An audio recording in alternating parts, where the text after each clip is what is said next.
بڑی خوبصورت نہیں، لیکن ایک ہوتی ہے ڈرٹی پالیٹکس جو کمبخت ہر جگہ موجود ہے. اس میں موٹیویشن کلر جو ہیں وہ 1001 ہیں.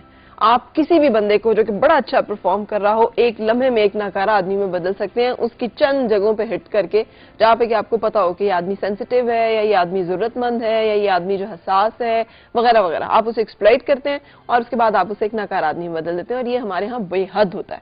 ہمارے ہاں جتنے پوٹینشیل لوگ ہیں، جتنے اچھے برین ہیں، او لیول میں ہم ٹاپ کر رہے ہیں، اے لیول میں ہم ٹاپ کر رہے ہیں ہمارے ہاں، لیکن پروفیشنل اتنے اچھے نہیں آ رہے ہوتے. اس کی وجہ آپ ان فیکٹرز کو کیسے ایڈریس کرنا ہے اور ان میں سے کیسے نکلنا اور نبٹنا ہے، یہ ہم بات کریں گے لیکن بریک کے بعد. سو ہم بریک پہ جا رہے ہیں، ساتھ رہیے گا.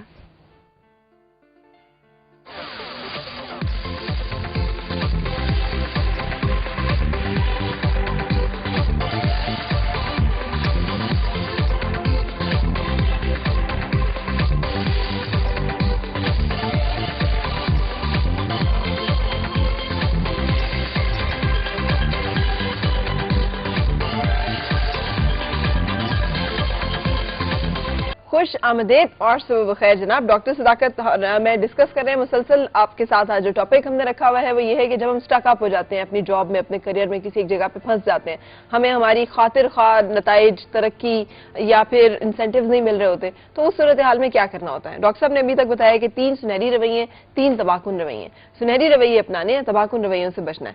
سنہری رویوں میں آپ نے بتایا تھا کہ نمبر 1 تو وہ کرنا شروع کر دیں جو آپ کو نہیں آتا، اس کو سیکھنا شروع کر دیں. نمبر دوسرا یہ تھا کہ آپ مددگار شخصیت کے طور پہ اپنا امیج بنائیں. کہ آپ اپنی ایریا آف ایکسپرٹیز پہ کام کریں، اس کو بہتر بنائیں اور پھر وہ کرنا شروع کر. وہ تو میں سورسز کی بات کر رہا ہوں. سنہری رویے جو تھے وہ یہ تھے کہ آپ وہ کام کریں جو آرگنائزیشن کو اس وقت ضرورت ہے اور اپنا مددگار امیج بنائیں، ریپوٹیشن ادارے میں اچھی بنائیں، اپنے برانڈ امیج کو بہتر بنائیں، اپنے لباس سے، تراش خراش سے، اپنے رویوں سے.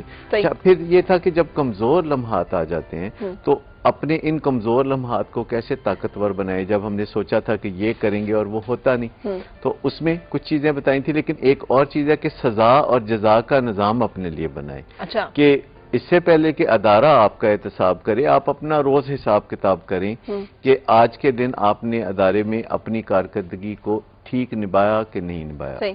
اس طریقے سے اگر ہم کریں گے سزا اور جزا کا ایک نظام، مثلا کبھی اپنے آپ کو ہفتے 10 دن کے بعد اگر آپ سمجھتے ہیں کہ بہت اچھا کام کیا، تو اس سے پہلے کہ آرگنائزیشن آپ کو ریوارڈ کرے، آپ خود اپنے آپ کو ریوارڈ کرے. اور اگر آپ اکثر اپنے آپ کو ریوارڈ کرتے ہوئے پائے جائیں گے تو بہت جلد آرگنائزیشن بھی اس سے کیوں لے کے آپ کو ریوارڈ کرے گی.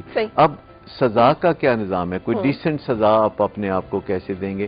یعنی کوئی ایسا کام کریں گے جو کہ آپ کو نارملی پسند نہیں ہے. مثال کے طور پر اگر آپ سمجھتے ہیں کہ آپ نے اپنے سوچے ہوئے منصوبے پہ عمل نہیں کیا، جو آپ نے آرگنائزیشن میں کام کرنا تھا وہ نہیں کیا، لیٹ کر دیا یا کچھ ایسا کام کر دیا، تو پھر آپ کوئی ایسا کام کریں گے جیسے کہ کسی ایسی پارٹی کو چندہ دینا جس کو آپ پسند نہیں کرتے. جو آپ اکثر کرتے ہیں، کبھی کبھی کرتے ہیں.